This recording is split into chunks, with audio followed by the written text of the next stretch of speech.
धाराशिवमध्ये गेल्या 3 ते 4 दिवसात अचानक अवकाळी पाऊस येतोय, गारपीट होती, यामुळे शेतकऱ्यांचं प्रचंड नुकसान होत आहे. आता आपण कांद्याच्या शेतात आहोत. पाहू शकतो की जो गोळा करायचा कांदा राहिलेला आहे तो अक्षरशः याचा चिखल झालेला आहे. शेतातच अजूनही काल झालेल्या पावसानं पूर्णपणे याचा चिखल झाला आहे आणि जो कांदा गोळा केला आहे त्याला कुठेतरी वाचवण्याची शेतकऱ्यांची धडपड सुरू आहे. कांद्याच्या पाल्यानं तो कांदा झाकलेला आहे. तळवट आहे ते वेगवेगळे त्यानं झाकण्यासाठी कसरत केली जाते. ऊन पडलं की ते काढलं जातं आणि अचानक पाऊस आला की शेतकऱ्याची त्रेधा तिरपीट होती आहे. शेतकरी आपल्यासोबत आहेत. पावसानं खूपच नुकसान झालं. हा, खूप नुकसान झालेलं आहे. 3 दिवस झालं सारखा पाऊस येतोय. जागताना माणसं मिळत नाही ती, त्याच्यामुळे इतकी अडचणी आहे. शेतकऱ्याला सोडा बी येईना आणि धरा बी येईना. ही पीक अक्षरशः मातीमोल होऊन बसलेलं आहे. पूर्ण कांदा भिजलेला आहे.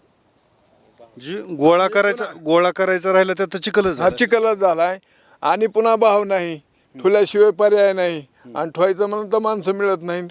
इतकी शेतकऱ्याची बिकट अवस्था झाली की धरा येईना आणि सोडा येईना की नाही. किती नुकसान झाले ते सांगताच येणार नाही. काय परिस्थिती आहे सगळ्या शेताची? या पावसानं काय नुकसान झालं? शेतीचं नुकसान तुम्ही असं शब्दात सांगूच शकत नाहीत. ह्याच्यात कष्ट एवढं आहे आणि ह्या पावसानं आता 11 रुपये 10 रुपये भाव चालू आहे. 7 रुपये 3 रुपये. आता आम्ही मागडचे 4 दिवसाखाली नेलता कांदा 2 रुपये किलोनं कांदा गेला. अक्षरशः भाडंसुद्धा भेटलं नाही.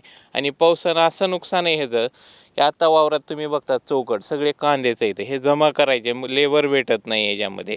हे लेबर न भेटल्यामुळे हे तसंच शिल्लक राहिलेले कांदे आहेत. आता तुम्ही इथं बघा, इथं एवढे कांदे आहेत शिल्लक.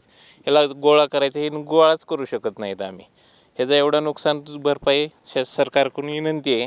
सरकारने ह्याची भरपाई द्यावी शेतकऱ्यांना. ह्या शेतकऱ्याच्या भावना आहेत. एकीकडे बाजारात भाव नाही आहे, दुसरीकडं अवकाळी अचानक आलेल्या पावसानं कांद्याचा चिखल झाला आहे. त्यामुळं कांदा उत्पादक शेतकरी संकटात आहे. अप्पासाहेब शेळके, एबीपी माझा, धाराशिव. एबीपी माझा, उघडा डोळे बघा नीट.